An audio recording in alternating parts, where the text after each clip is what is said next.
Olá, pessoal! Sejam bem-vindos ao nosso podcast Medicina Sem Neuro. Eu sou a Letícia Rodrigues. Eu sou a Raika Shimokawa. E hoje vamos compreender sobre a fisiologia do sistema cardiovascular.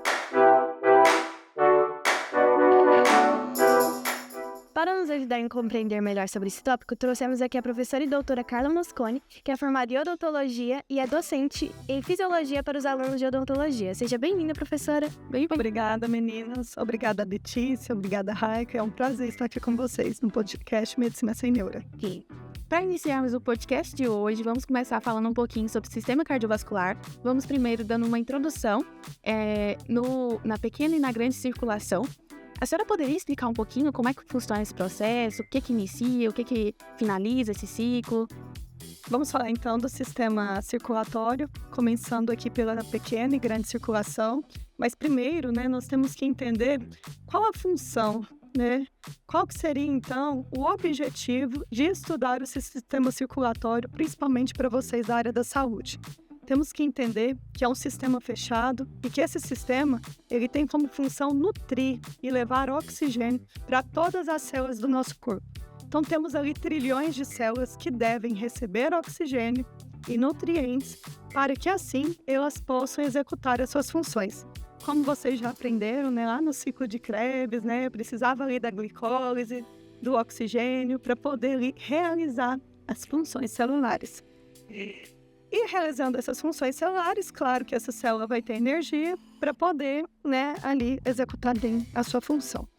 A pequena circulação e a grande circulação, o que a gente tem que saber sobre elas? O que seria, então, a pequena circulação? A pequena circulação tem como função oxigenar o sangue. Esse sangue ele vai passar pelos pulmões, através da hematose pulmonar, esse oxigênio ele vai entrar nos capilares que estão ali em volta dos alvéolos pulmonares e vão ali, ao mesmo tempo também devolver um CO2 para que seja ali, expelido durante o processo de expiração. Então, nós fazemos o processo de inspiração, colocamos o oxigênio dentro dos nossos pulmões. Esse pulmão, através da hematose pulmonar a nível ali alveolar, ele coloca o oxigênio dentro desses capilares sanguíneos que estão ali em volta dos alvéolos e assim esse sangue fica rico em oxigênio. Esse sangue rico em oxigênio que vai ser ali, levado então para todas as nossas células do nosso organismo. Mas antes disso, ele tem que ser passado pelo coração, porque é o nosso coração que é a grande bomba, A nossa bomba do organismo que vai gerar um impulso de força para que esse sangue seja ali então, levado para todo o nosso organismo, os membros superiores, membros inferiores e todas as nossas vísceras, A partir desse momento, então, eu tenho uma oxigenação desses órgãos, desses tecidos, e aí, então, ele vai deixar um oxigênio. Então, para vocês entenderem um pouco sobre a pequena circulação, eu sempre gosto de falar para os meus alunos desenharem, as quatro câmaras do coração para que, de forma didática, a gente consiga entender. Nós temos as câmaras, do lado direito e do lado esquerdo. É como se nós tivéssemos, então, duas bombas, separadas. Uma bomba do lado direito, uma bomba do lado esquerdo. Essa bomba do lado direito, ela é composta por um átrio direito, um ventrículo direito. A bomba, do lado esquerdo, também composta por um átrio esquerdo e um ventrículo esquerdo. Esse sangue que passa por esse coração, ele não pode se misturar. Por isso que são circulações, independentes. Nós temos uma circulação que eu preciso gerar um oxigênio para ser levado para todos os meus tecidos. E eu tenho uma outra circulação que eu vou pegar CO2 de todo o metabolismo celular e levar novamente para o coração para assim ser oxigenado, Então, tanto a pequena quanto a grande circulação, elas vão começar a nível de ventrículo, tá bom? Então, a gente vai aprender algumas estruturas básicas desse sistema. Nós temos que pensar que nós temos alguns vasos que vai, jorrar um sangue para dentro do átrio direito e outro vaso que vai jorrar o sangue para dentro do átrio esquerdo. Mas, ao mesmo tempo, a gente tem que pensar que nós temos os vasos que saem do coração. E aí que vem uma pergunta, né? E uma questão dos alunos. E eu sempre peço para eles decorarem dessa forma, né? Então, tudo que entra no coração, ele entra como uma veia. E tudo que sai do coração, ele sai como uma artéria, certo? Então, se ele está saindo do coração, olha só como o nosso organismo é inteligente, né? Agora a gente tem que pensar, então, um pouco nas estruturas desses vasos para a gente poder explicar a pequena e a grande circulação. Os vasos, né, essas veias, elas têm o quê? Uma parede desse vaso muito mais estreita do que uma artéria. Imagine só, se as veias fossem as responsáveis por receber um sangue após o batimento do coração. Ela não aguentaria a pressão. Ela não aguentaria a pressão e com certeza iria se romper. Então, olha só que interessante, né? Então, os vasos que recebem esse sangue vindo dessa bomba do coração, eles serão vasos calibrosos e resistentes, tá? E eles, claro que eles têm que ter também uma elasticidade para eles suportar essa pressão que está vindo dessa bomba e não se romper. Então, beleza. Então, a gente já sabe aqui, então, que tudo que chega no coração chega como veia e tudo que sai do coração sai como artéria. Então, do lado direito, né? Então, eu estou recebendo, então, uma veia do lado direito. Outra coisa que eu gosto de falar para vocês decorarem em relação a essas bombas. Em qual dessas bombas eu passo um sangue arterial e em qual dessas bombas eu passo um sangue venoso? E eu costumo brincar com os meus alunos e falar para eles lembrarem da música, né, do Milton Nascimento, né? O que ele fala naquela música? Amigo é coisa para se guardar do lado esquerdo do peito. Porque o coração, ele tem o ápice voltado para o lado esquerdo. Mas eu falo que a gente vai pedir autorização para o Milton Nascimento e modificar um pouquinho a música. E vamos colocar, amigo é coisa para se guardar do lado esquerdo do coração. Porque ali do lado esquerdo do coração, que a gente tem o quê? Oxigênio. A gente não vai querer que esse amigo nosso, né? Ele vá entre hipóxia, né? Então, vamos deixar aqui esse lado oxigenado, o lado esquerdo, e o lado direito, então, ele é rico ali em CO2. Então, se eu tenho um lado esquerdo e um lado direito, o lado esquerdo rico em oxigênio, um lado direito rico em CO2, então, automaticamente, a gente já pensa, essa bomba, ela tem que levar esse CO2 para algum lugar para ser expelido. Então, eu vou sair para onde e ir para onde? Onde que me dá oxigênio no meu organismo? Os pulmões. Os pulmões. Então, a gente já vai escrever aqui, pulmão, certo? Então, se eu estou saindo do coração, eu estou saindo através de artérias. Então, eu tenho uma artéria pulmonar. Olha só, tanto que fica fácil para a gente poder decorar. Então, eu tenho uma artéria pulmonar. Agora vem a grande questão. Mas, professora, artérias não passam apenas sangue venoso, sangue arterial? Artérias também podem passar ali sangue venoso por ela?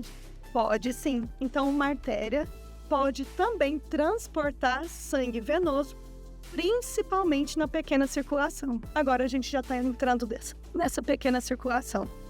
Porque quando a gente fala de oxigenação, de artérias, de veias, a população que talvez não entenda da fisiologia, ela tende a pensar que a circulação ela está somente ligada à grande circulação, que é ali de oxigenação desses órgãos e depois, né, de devolução desse CO2 para os pulmões. Tá aí a outra parte, né?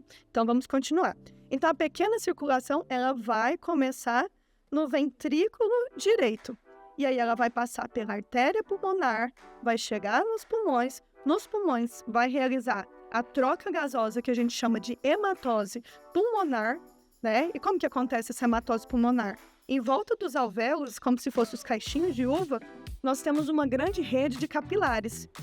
E esses alvéolos, eles têm que possuir ali, então, né, na sua estrutura de formação, um epitélio muito simples, a ponto de deixar, né, esse oxigênio que está ali, né, vindo ali do ar atmosférico, entrar nesses capilares. E, ao mesmo tempo, ele também tem que deixar com que o sangue venoso que estão ali naquela região dos capilares, que eles saiam ali e entrem novamente ali por essa difusão, tá? Então, por um meio ali mais concentrado, por um meio menos concentrado, e assim a gente faz essa troca gasosa chamada de hematose pulmonar.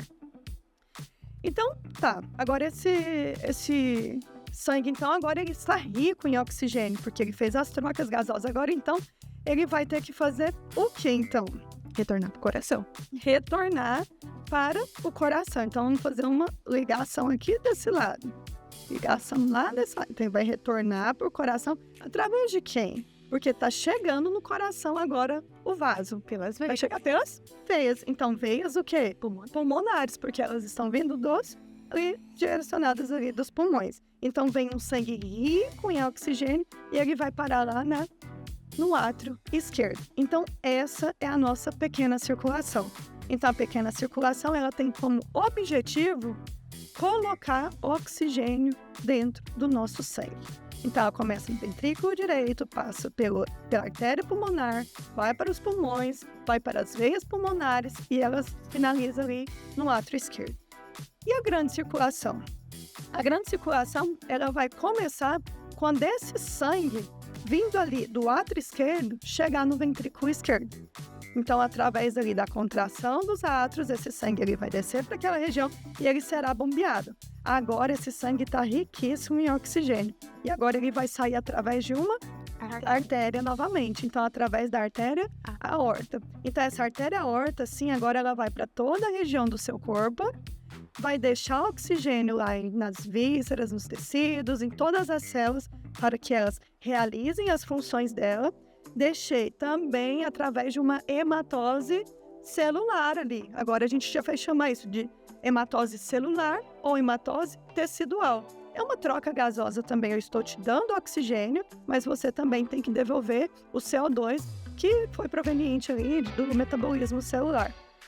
Então, esse sangue agora que está rico novamente em CO2, ele tem que retornar novamente para a cavidade ali do átrio direito, onde ele, através de onde, esquecemos de falar, né? Através de qual vaso que ele vai voltar ali esse sangue venoso para os nossos corações? Pelas veias cavas. Pelas veias cavas, tá? Então, pela veia cava inferior, que eles vão ali, né? São provenientes dos membros inferiores, e pela veia cava superior. Algo que nós esquecemos de falar aqui também. Então, em relação à anatomia desses vasos. Então, as artérias, como ela recebe um sangue que ele está vindo ali com alta pressão, ela não precisa de nada que impeça que esse sangue retorne. Porque a gente tem que entender que esse processo de circulação do sangue no nosso organismo, ele tem que ser unidirecional. Esse fluxo é unidirecional. Então, a partir desse momento, a gente entende, tá? A artéria ela recebe o sangue com alta pressão, então se eu passo o sangue com alta pressão aqui, se eu segmentasse isso daqui agora, eu não iria ver sangue nenhum aqui dentro, porque ela já passou, né?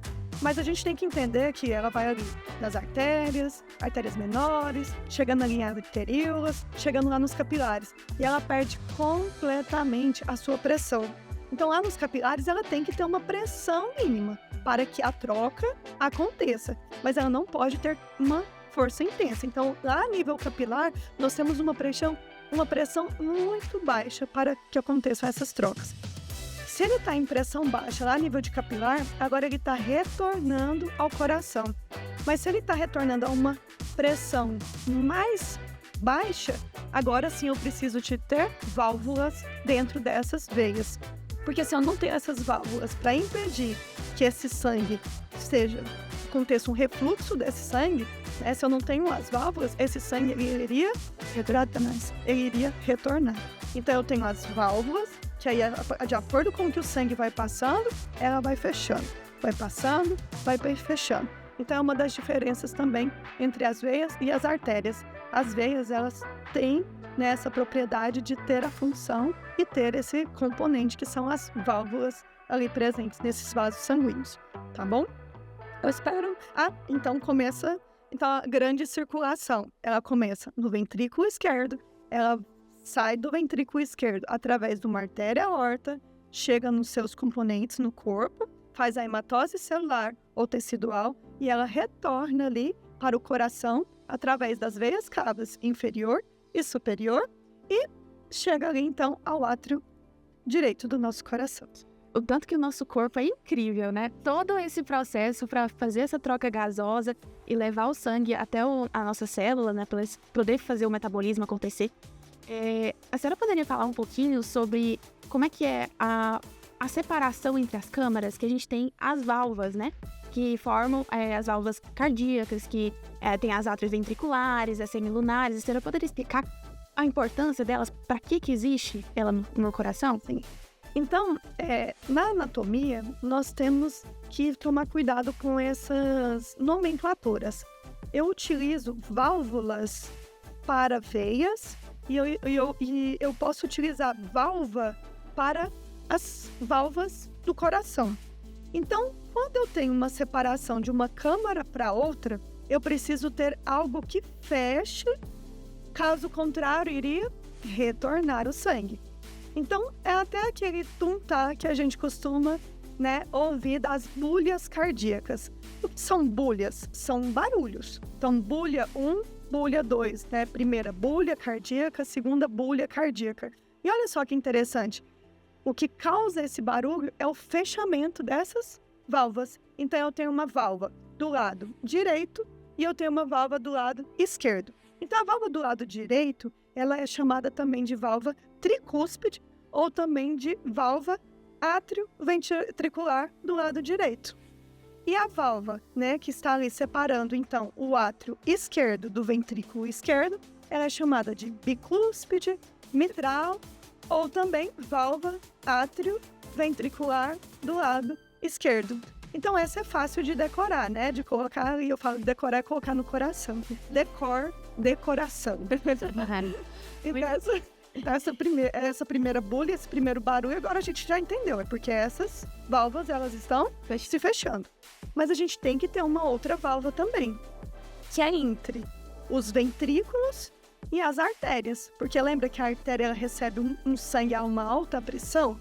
Então, eu tenho que fechar, caso contrário também, ficaria lá no coração também sem sangue ali, né? Se a gente fizesse a contração e ela também não fizesse o processo de fechamento. Ele não se encheria de sangue novamente para mandar novamente mais sangue para outras regiões. Então, ali nós também vamos ter essas válvulas. Mas agora, como que elas são chamadas, essas válvulas? São chamadas das válvulas semilunares. E aí, se elas são chamadas de válvulas semilunares, a gente só vai acrescentar mais a artéria a que ela está, vamos dizer, vedando. Então, semilunar, aórtica, semilunar, pulmonar. Tá? Então, assim, a gente precisa entender essas questões. E aí a gente vai perguntar, tá, eu tenho válvulas, então 4 válvulas super importantes. Mas por que eu não tenho válvulas chegando lá na região dos meus ventrículos? Porque eles são indefinidos. Não. Olha só, eles estão recebendo sangue de onde? De qual região? Do pulmão. Do pulmão. Ou de onde? Do nosso corpo, pelas veias. Veias têm baixa pressão. As veias, dependendo do local, elas têm as válvulas. Então, essa diferença ali, ela não ficaria ali empurrando, entendeu? Ela não causaria uma pressão que dependeria ali, talvez, de uma válvula bem naquele local. Então, as válvulas que estão aqui pode ser até um pouco mais distante. Vocês podem perceber, se a gente vê uma anatomia normalzinha de um coração, que aqui nessa região ela tem como se fosse a cavidade de entrada. Mas aqui, para essas regiões mais distantes, elas podem ter a presença das válvulas que vão manter essa pressão ali dentro de forma adequada. Então, muito interessante vocês poderem, né, raciocinar sobre isso, né, entender um pouco mais. Essa parte do ventrículo faz muito sentido, é muito interessante. Eu nunca tinha parado para pensar nisso. Mas sobre todo esse processo que a gente fala de circulação, a gente tem etapas, né, de enchimento, relaxamento, que a gente chama de ciclo cardíaco, né? A senhora poderia falar um pouquinho sobre como é que funciona esse ciclo, o que acontece nele? Claro, um ciclo cardíaco, ele é considerado como se ele fosse um batimento. Então, cada uma dessas etapas desse ciclo cardíaco é super importante. Porque o nosso coração, ele tem que fazer uma contração e através dessa contração que esse sangue vai ser ali empurrado para outros locais. Então, a gente tem que entender que na parte de cima nós temos os átrios, na parte de baixo nós temos os ventrículos. Então, em um momento, eles estão relaxados. E assim vai começar, então, o processo ali de contração. Se eu faço a contração desse daqui, ó, o sangue que estava aqui dentro, ele se dissipou através ali das artérias, certo? Mas, ao mesmo tempo, essa região de cima, ela se encontra em diástole. Então, eu tenho a sístole, que seria a contração ventricular, e a diástole, que seria ali o relaxamento dessa musculatura da região de átrios. Mas os átrios, eles também têm que fazer a contração dele. Então, quando ele faz a contração dele, ele faz com que as válvulas se abrem e eu jogue ali, então, o sangue que estava na região de átrios para encher as câmaras dos ventrículos. E assim o batimento do nosso coração acontece. Então, como que ele faz? Ó, tum, tum, tum, tum, tum, tum. Certo? Então, e o barulho que a gente falou das válvulas, né, das bolhas, então, ela sempre vai começar, então, no ventrículo. Então, no começo da sístole ventricular, olha só, ele não recebeu um sangue lá, e agora ele vai fazer pressão para isso daqui sair pelas artérias. Mas quando ele faz essa pressão, esse sangue, ele acaba que ele faz assim nas válvulas. E aí acaba que faz aquele barulhinho, então, do tum. E aí, quando no finalzinho dessa sístole, aí ele vai ter que fechar quem? As outras que estão ali, né, dissipadas ali, as semilunares, para fechar as semilunares, e aí a gente faz o tá. Então, tum seriam, então, relacionados às válvulas, né, atrioventriculares, o tum, e o tá relacionado às semilunares. Então, esse ciclo, como que aconteceria, então? Tem a contração do átrio, após a contração do átrio, tem um momento de relaxamento, depois eu tenho a contração do ventrículo e depois eu tenho a diástole ventricular. E aí, eu tenho até um tempo para isso acontecer. Então, o período de relaxamento da diástole total, o relaxamento ele dura um tempo aproximado de 0,4 segundos. A sístole atrial, ela dura ali em torno de 0,1 segundo. Olha como ela é mais rápida que a ventricular. A ventricular, ela dura em média 0,3 segundos. Se a gente for fazer a conta, né, desse ciclo cardíaco, ele dura em torno ali, claro que é numa pessoa normal e no momento de repouso, em torno de 0,8 segundos. Então, cada batimento do seu coração, quando você está em repouso, ele duraria em média, então, 0,8 segundos, né? Mas a gente vai fazer a contagem só nesse segundo? Claro que não. Aí depois a gente vai, né, entender o que seria a frequência cardíaca para a gente poder fazer a avaliação clínica do nosso paciente no consultório. É interessante até focar nessa questão de que tem a sístole e a diástole atrial e a sístole e a diástole ventricular. Isso. Porque fala só sístole e diástole, mas não, a gente não vai falar, tipo, do átrio e do ventrículo. A gente só fala sístole e diástole. Letícia, mas é algo muito importante isso que você me falou. Porque na própria literatura, eles falam assim, ó, quando eu não mencionar sístole e o sobrenominho dela, e a diástole e o sobrenominho dela, que seria a atrioventricular, eu sempre vou estar falando da sístole ventricular. Então, quando vocês lerem lá no livro, né, de fisiologia, quando ele falar só sístole, ele está querendo dizer para você assim, ó, eu estou considerando a sístole ventricular. Se ele falar só diástole, eu estou considerando a diástole ventricular. Tá? Então, fique atento a isso. Sim. Porque seria interessante até mostrar uma fotinha de um eletrocardiograma. Porque lá, quando a gente faz aquele pico daquela QRS, é exatamente o que está acontecendo ali? A despolarização e despolarização ventricular, que seria a contração, que seria o nosso TUM. Então, eu vou fazer, então, a frequência cardíaca através daqueles picos. Então, quantos batimentos eu teria em um minuto? Se fosse fazer a leitura de um eletrocardiograma, eu vou ver onde ele bateu aqui nesse momento e onde ele bateu novamente nesse momento. Então, essa contração ventricular que ela vai me proporcionar essa quantificação, né, clínica, para a gente poder entender esse ciclo cardíaco direitinho. Então, nós temos a despolarização atrial, que seria a contração atrial.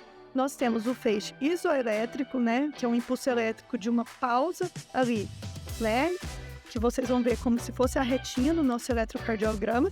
E nós temos a despolarização ventricular, que seria a contração do ventrículo e depois a repolarização, né, que seria ali um momento, então, de relaxamento desse ventrículo. Essa retinha que a senhora falou, ela pode ser considerada também um platô, né? O momento que ele fica em uma pausa. Uma pausinha.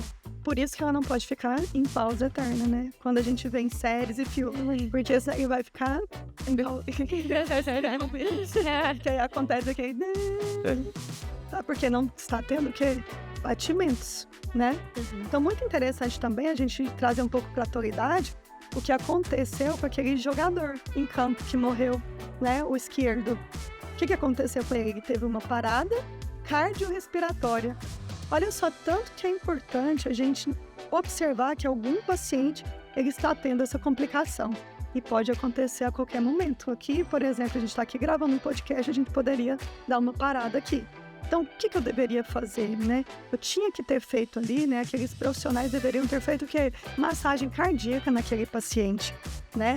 E ritmado para que o sistema circulatório dele continuasse até a ajuda médica chegar. Porque dados da bibliografia aí, então, né? Dados bibliográficos mostram, se a gente começar a massagem cardíaca nos próximos 5 minutos, depois que o paciente teve essa parada, a chance de sobrevida dele é mais de 70%. Olha só. Então, assim, todo ano a gente tem mais de 190 mil casos de parada cardiorrespiratória. E uma coisa que todo mundo deveria saber fazer, né? Porque em qualquer momento pode acontecer, pode acontecer com qualquer pessoa, em qualquer momento. Então, é muito importante saber fazer esse meio de salvar a vida da pessoa. De garantir que ela consiga chegar ao hospital, né? E é uma técnica simples, se a gente for pensar. Então, a gente pegaria, então, a região do mamilo, colocaria, né, as mãos entrelaçadas, esticadas, você ajoelharia, né, ao lado do corpo desse paciente que está tendo a parada e com a força do seu próprio corpo, você faz mais ou menos ali, né, 2 compressões a cada segundo. Pode parar? Não. Então, assim, eu estou cansada, eu não consigo mais. Por isso que é interessante você fazer o revezamento a cada 2 minutos com algum colega que estiver ali perto. Até, né, a gente esperar ali a ambulância chegar e poder fazer, né, os procedimentos mesmo médicos dele. Não é por nada não, mas esse podcast tá enriquecedor. Sabe? Então, Carla, indo agora para automatismo cardíaco. Como que o sistema de condição cardíaca coordena a contração do coração?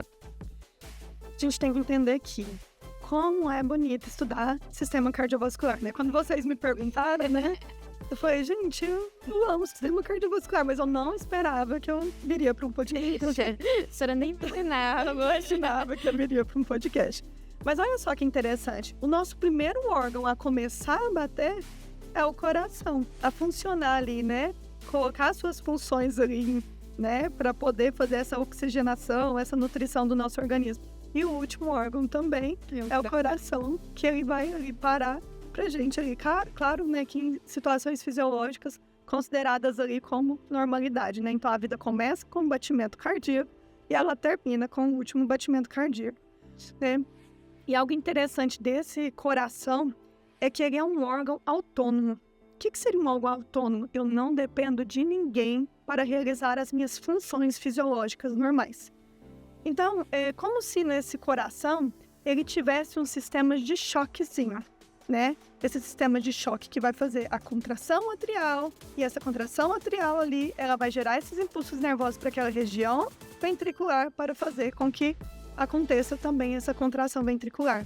Então, nós temos um nome para dar para esse marca-passo natural do nosso coração, que seria o nó, né? Na literatura também pode ser chamado de nó ou nódo, né? Sino atrial. E aí, esse nó sinoatrial, ele vai gerar um impulso nervoso de uma descarga, uma despolarização para a região do nó átrio ventricular. ele vai passar ali pelos feixes, né? Após esses feixes, eles vão... Não vou falar o nome deles agora, porque eu quero que vocês decorem que nós temos esses 3 marca-passos, né? Então, nós temos um nó sinoatrial, nós temos um nó atrioventricular e nós temos as fibras de Purkinje. Então, esses são os 3 marca-passos naturais do nosso coração. Mas quem que é o manda-chuva, vamos dizer assim? É o nó sinoatrial. Tanto que a cada despolarização dele, a gente pode até considerar como se fosse um batimento cardíaco. Então, ele faz ali, em média, né, de 70 a 80 batimentos por minuto. E se a gente levar em consideração que essas despolarizações seriam o batimento cardíaco, a gente consegue ali, então, encontrar a frequência cardíaca desse paciente. Então, quem faria, então, essa contração atrial, né, essa despolarização para causar a contração no átrio, o nó sinoatrial, e onde ele está localizado? Na parede do átrio direito. Na parede do átrio direito. E aí ele vai passar pelaquela região do septo ali, né? Deixando então aquelas fibras, vai ter um outro local em que vai ter um outro nó, né? O nó atrioventricular, que ele vai fazer novamente a despolarização e ele vai levar, agora sim a gente fala, né? Através dos feixes de rins, os feixes de rins, até a região dos ventrículos ali, que vai envolver essa região toda, né, que seria ali as fibras de Purkinje. Aí vai realizar ali essa contração. É tão interessante esse processo das fibras de Purkinje, né, que primeiro ela despolariza o ápice do coração para depois despolarizar a base, né? Ela vem como se fosse uma curva, né? Ela começa lá embaixo e sobe. Nesse momento, a gente talvez colocar, né, um desenho para poder ilustrar o que a gente está falando, né? Porque é tão bonito assim pra gente poder. Sim. Sim. Só continuando a explicação, esse sistema ele é autônomo e independente, o coração. Então, ele gera os próprios impulsos. Tá. Mas, o que acontece, por exemplo, quando eu estou em uma atividade física? Né? Quando eu estou em uma esteira, por que o meu coração ele começa a acelerar? Então, porque nós temos outros fatores agora associados. Agora sim, o meu sistema nervoso autônomo, ele vai começar a ter o seu papel. Então, agora sim, a gente pode receber alguns hormônios, alguns neurotransmissores que vão fazer esse coração bater mais forte. Olha só, quando a gente chegou aqui, a gente falou assim, olha meninas, eu estou um pouco ansiosa. Né? Hoje as minhas glândulas suprarrenais, elas vão trabalhar assim, ó, bem. Por quê? Elas liberaram adrenalina. Esse processo de liberação de adrenalina ali no meu sistema, né, circulatório, porque ela pode ser tanto um hormônio como um neurotransmissor, ela vai chegar lá na região do meu coração e falar assim, filha, trabalha, bora bater, porque você precisa de oxigênio, né, para poder pensar. Então, a gente precisa, sim, essa ansiedade vai fazer o quê? O meu coração bater mais forte, né? A mesma coisa, a adrenalina de quando a gente encontra um gatinho aí, né? Que fala assim, meu Deus, meu coração está batendo mais forte só de ver essa pessoa.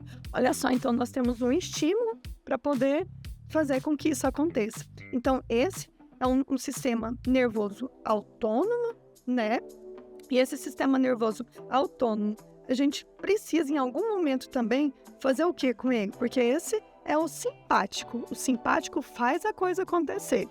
Mas a gente pode ficar com esse coração batendo para sempre? Não pode, porque senão a gente entraria ali, né, em um distúrbio cardíaco, podendo ter consequências ali desastrosas. Então a gente tem que ter o sistema nervoso autônomo parasimpático. O simpático vai fazer com que ele deixe ali, então, né, a gente vai deixar de liberar ali, então, adrenalina, noradrenalina, e aí ele começa a fazer, então, a liberação ali de outros tipos de hormônios, né, principalmente acetilcolina, pra gente poder, assim, ó, vamos pausar. E aí eu tenho algo até interessante para contar para vocês, né, eu sempre gosto de trazer isso nesse sistema circulatório, porque quando eu tive a minha Marianinha, eu tive um parto normal, e depois desse parto normal, o que aconteceu? A bebezinha, né, nasceu, estava pesando com meu esposo. E de repente eu comecei a fazer o quê? Eu tenho hemorragia. E eu comecei a sangrar, e eu sangrava muito. Então, olha só, eu tive uma hipovolemia. Eu estava entrando em choque. Então, quando eu estava entrando em choque, a médica começou a perceber que o que começou a acontecer, né? Parecia que eu estava ali, né? Ausente daquele local, porque eu estava praticamente ali, perdendo o meu sangue. Então ela começava a me olhar e falava assim, fica aqui comigo. O momento que ela falava assim, fica aqui comigo, o que ela estava querendo dizer? Se você relaxar demais, você vem a óbito. Mas ela não falou isso. E o que ela também começou a falar? Noradrenalina. E aí as enfermeiras assim, achando que estava tudo ok, então ela começou a falar mais alto, noradrenalina urgente. E aí o que ela fez? Ela aplicou noradrenalina em mim. Por quê? O que a noradrenalina fez lá no meu coração? Ativou o sistema. Ativou o sistema simpático e meu coração estava ali batendo. Fez massagem cardíaca em mim? Fizeram massagem cardíaca em mim. Então, assim, eu sempre gosto de falar isso porque, olha só, a importância que a gente tem num hormônio ali que está sendo inserido no meu sistema circulatório para ele poder chegar ali naquela região e falar assim, ó, bora trabalhar, que a gente não pode perder tempo, não. Outra coisa que eu recebi, né, naquele momento, né, horas depois, eu tive que receber bolsa de sangue, sistema circulatório novamente. Por que receber bolsa de sangue e não só soro fisiológico? Volume. Aí a gente pensa assim, tá, mas o que tem no sangue que não tem no soro fisiológico? As hemácias. As hemácias. Então as hemácias, elas carregam o nosso oxigênio. Então nós precisamos desse componente para ele poder, então, gerar oxigenação em todas as regiões do nosso corpo. Então, olha só, tanto que é interessante, ele bate sozinho, ele tem autonomia, ele não precisa de ninguém, mas em algumas situações, uma ajudinha sempre é bem-vinda, né? Nossa, o nosso corpo é muito inteligente. Nossa. E tem algum sistema que equaliza a quantidade de sangue que é ejetado em um ventrículo e chega no nosso átrio, no retorno venoso? Muito interessante. Nós temos 2 pesquisadores fundamentais, que seria ali para falar sobre essa questão de regulação dessa homeostasia do corpo. Frank e Starling. Por quê? Um é um alemão, um é um inglês, e aí eles começaram a estudar e eles perceberam o quê? Dependendo do estiramento que esse ventrículo do coração ele tem, ele vai gerar um retorno mais rápido e esse retorno mais rápido vai fazer com que esse débito cardíaco, que esse sangue que tem ali na região do ventrículo, ele saia ali, né, daquela região. Então eu vou ter um volume maior se eu estirar mais o meu coração. A gente tem que entender que o coração é como se ele fosse um elástico. É um músculo, né? O nosso miocárdio, músculo cardíaco. Então, vamos, para a gente poder entender isso direitinho. Se eu pegasse um estilingue, se eu pisasse só assim no estilingue, ó, coisa fraca, quando eu solto, ele quase não bate. Mas se eu fizer isso daqui, ó, no estilingue, ó, tá tendo um volume muito grande ali dentro. Então, se tá cabendo ali um bom volume, esse bom volume, ele vai ter que ser ejetado do meu coração. E, ao mesmo tempo, essa é uma lei, então, de Frank e Starling. Mas o Starling, ele também estudou outra coisa, a nível de capilares. Ele falou assim, nosso sistema ele tem que manter em homeostasia. Eu não tenho que nutrir os meus tecidos? Eu não tenho que levar plasma de dentro do meu vaso para fora? Então, aí ele já tem umas 2 forças, que são as forças de Starling, que seria o quê? A força hidrostática e a força coloidosmótica. É coloido? Coloido vem de quê? Vocês tiveram curiosidade quando vocês estudaram? Coloido vem de proteína.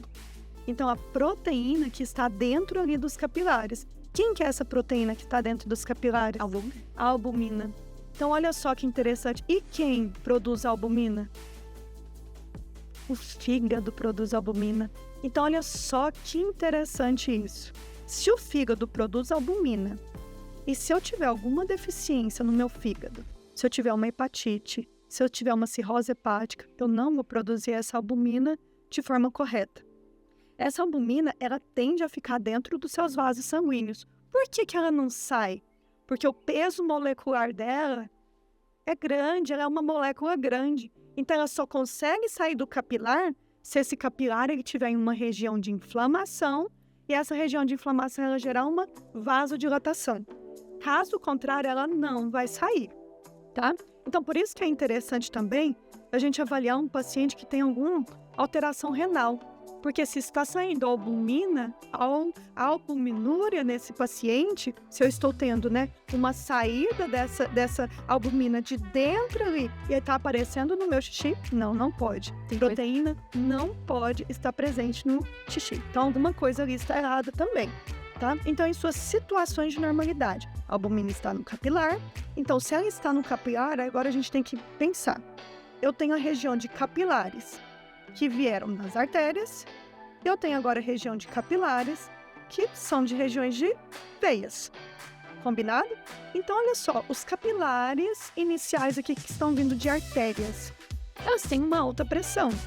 Então, concorda comigo que na região ali de capilar vai sair líquido de dentro do vaso sanguíneo para fora? Sim. Então, vai sair plasma. Mas, ao mesmo tempo que sai esse plasma, porque eu tenho uma determinada pressão nessa região, esse volume que saiu tem que voltar. Porque, caso contrário, eu não vou deixar o meu sistema circulatório em equilíbrio. Pode ser que chegue mais ou menos sangue do que o desejável ali nas câmaras do meu coração. E isso não é bom, tá? Então, a gente tem que pensar nisso. Se saiu devido a essa pressão desses capilares provenientes de artéria, então agora eles vão ter que voltar nesses capilares venosos ali, né, relacionados às veias. Então a pressão nesse local aqui, ela é menor. E aqui sim a gente tem a pressão coloidosmótica, porque se eu tenho albumina ali dentro, o que a albumina vai fazer? Ela vai atrair por osmose, ela vai puxar aquele líquido intersticial para dentro do meu vaso. E aí ela vai conseguir equilibrar. Será mesmo que ela consegue equilibrar sozinha esse volume? Aqui a pressão não tá alta? Tá, então tá saindo muito mais líquido do que entrando. Então é aí que o nosso sistema linfático, bonitinho, faz o papel dele. Porque ele é responsável por 1/10 desse líquido que fica aqui fora. Caso contrário, a gente teria regiões de edema, né, que é de acúmulo, que seria ali, acúmulo de líquido em algumas regiões do nosso corpo. Então é muito interessante essas leis. Tanto a de Frank e Starling no coração das fibras ali, né, que estão se estendendo ali demais, então tá tendo ali um volume maior de sangue, então eu tenho um débito cardíaco maior, né, porque o que é o débito cardíaco? É o sangue que está saindo do coração, que gira ali em torno de uns 70 ml, né? Então, numa pessoa adulta ali, em condições normais, um peso ali de 70 quilogramas, mais ou menos. Então, como que eu faria esse débito cardíaco, né? Qual que seria, então, para eu saber o débito cardíaco, é o volume que está dentro desse ventrículo e ainda eu tenho que multiplicar por quem? Pela frequência cardíaca. Então, se eu pego aí para fazer essa continha 70 vezes 70 batimentos por minuto, então agora eu tenho o volume que está no meu ventrículo vezes a quantidade de batimentos por minuto de uma pessoa normal. Então, vai ter ali mais ou menos uns 5.400 ml. E olha só que interessante, 5.400 dá mais ou menos ali 5 litros e 400. Então, vocês conseguiram entender? Então, essas duas forças de Starling, então, seria relacionado à lei, a pressão hidrostática e a lei ali relacionada, né? Então, desculpa, tá? Tô falando lei como se fosse algo geral. Então, pra gente entender, então, essa lei de Starling, né? Está mais relacionado às forças de Starling que vocês vão encontrar nos livros, né? Então, essas forças são as forças relacionadas à pressão hidrostática e a pressão coloidosmótica. Osmose da albumina. Então, meu pai mesmo, né? Eu sempre trago, meus alunos costumam falar assim, professora, você tem muitos exemplos da vida pessoal, tem, gente. E é o que facilita o entendimento das coisas, né? Meu pai, por exemplo, ele tinha cirrose hepática. Cirrose hepática porque ele bebia muito e parte do fígado dele fibrosou e comprometeu. Hoje ele já não está mais presente, né, entre nós fisicamente, mas eu percebia muito esse problema, né, relacionado ao fígado. Esse fígado não estava produzindo albumina. Os membros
defasado. Se eu tenho um acúmulo desse sangue ali naquela região, eu tenho, então, mais sangue querendo chegar no meu coração do que a capacidade que o ventrículo tem de liberar esse sangue para outras regiões. Então, aí a gente começa a ter, então, né, uma deficiência, então, uma insuficiência nesses batimentos cardíacos. Eu nunca posso ter uma demanda maior do que a saída. Então, por isso que essas forças de Starling são tão importantes para manter a homeostasia no nosso organismo. Nossa, é muito interessante. Essa homeostase, quando ela é quebrada, né, temos várias deficiências em volta disso, né, causada pela essa quebra de homeostase. Para finalizar esse nosso podcast, eu gostaria de perguntar sobre os mecanismos regulatórios. A gente tem um mais comum, né, o mais famoso, que é aquele sistema renina, angiotensina, aldosterona. A senhora poderia explicar como é que ele funciona, o que ele faz, quando essa pressão arterial está baixa, como é que ele faz para retornar à homeostase? Se a pressão do nosso corpo ela diminui, então se a nossa PA ela está baixa, nós temos alguns baroreceptores presentes em algumas regiões, né, dos nossos vasos sanguíneos, que ele percebe que essa pressão caiu e aí toda o sistema começa a funcionar. Então, os rins, quando essa pressão cai, as células justaglomerulares, elas começam, então, a fazer a liberação da renina. Então, os rins, ele produz a renina e a renina ela é uma enzima. Quando a gente fala de enzima, nada mais é do que a gente está falando assim, ela é um catalisador. Então, o que é um catalisador? É toda e qualquer substância que acelera uma reação, diminuindo a energia de ativação, sem ser consumida durante um processo. Então, olha só que interessante. Essa renina, então, ela foi produzida nos rins e ela é um hormônio enzimático. Ele vai atuar sobre o angiotensinogênio. E esse angiotensinogênio, ele foi produzido lá na região do fígado. Então, o fígado, ele vai produzir o angiotensinogênio e a renina, ela vai fazer o quê? A clivagem desse angiotensinogênio. Então, ela vai fazer o quê? Como se fosse a metabolização de quebra dessa molécula. Então, ele vai fazer com que essa molécula fique, né, como se fosse uma molécula menor. A essa molécula menor, a gente vai dar o nome de angiotensina 1. Ela vai tentar regular essa pressão, mas ela não consegue. Ela não sobe essa pressão a níveis considerados, vamos dizer assim. Então, nós teríamos ali, então, o aumento ali de 3 a 5 milímetros de mercúrio, né? Então, para a gente poder fazer, então, aumentar ainda mais essa pressão, porque a gente tem que lembrar que esse paciente ele está com queda na PA. Então, essa angiotensina, ela vai para os pulmões. E lá nos pulmões, nós temos uma outra enzima que é chamada ECA, que é a enzima que converte essa angiotensina. Então, se ela faz a conversão, ela vai fazer essa conversão para quê? Então, ela vai fazer uma conversão, a ECA vai fazer a conversão da angiotensina 1 em angiotensina 2. Agora sim, a angiotensina 2, ela tem uma eficiência melhor. Então, ela vai fazer aumentar muito a resistência periférica daqueles vasos. Então, ela vai fazer a vasoconstrição, porque se eu faço a vasoconstrição, eu vou fazer o aumento da pressão.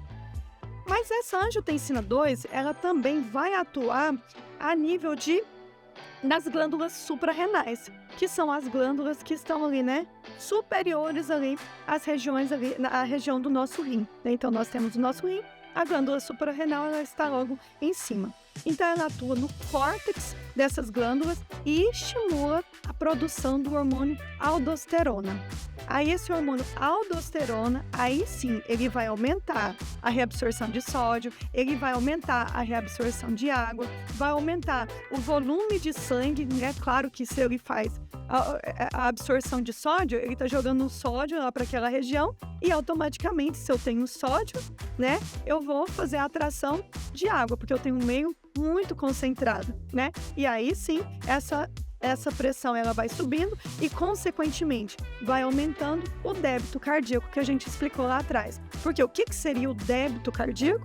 Então, é o volume daquele sangue que está no ventrículo vezes a frequência cardíaca. Então, a aldosterona, ela faz com que a frequência cardíaca do paciente aumente e, consequentemente, aumente também essa pressão, né, arterial. Então, infelizmente, a gente está chegando ao fim do nosso podcast. Tenho certeza que a gente aprendeu muito hoje sobre fisiologia do sistema cardiovascular. E queremos agradecer a Carla. Muito obrigada, foi muito bom aprender com as senhoras. E como forma de agradecimento, nós temos uma lembrancinha para a senhora. Eu agradeço muito essa oportunidade. Eu confesso que eu fiquei ansiosa, né? E mais feliz, porque é o meu primeiro podcast na minha primeira turma de medicina. Então, obrigada. Só uma lembrancinha como forma de agradecimento, que a senhora contribuiu muito, muita dica importante, muita coisa boa mesmo. Muitas curiosidades interessantes em relação com o conteúdo e foi mais fácil de entender o que a senhora quis dizer. Gostei bastante. Agradeço muito o convite e espero ter contribuído aí com vocês, né? E com quem for assistir aí o nosso podcast. Então, gostaríamos de agradecer à equipe de marketing e comunicação aqui da UniGoiás por nos ajudar a gravar esse podcast. E a todos os nossos ouvintes, nós estamos muito obrigados, estamos muito agradecidos de vocês terem chegado até aqui. E caso surja alguma dúvida ou vocês tenham alguma sugestão, podem nos enviar que estaremos aqui de olho nos comentários. Exatamente, isso aí. Muito obrigada, gente. Tchau, tchau. Tchau, muito obrigada.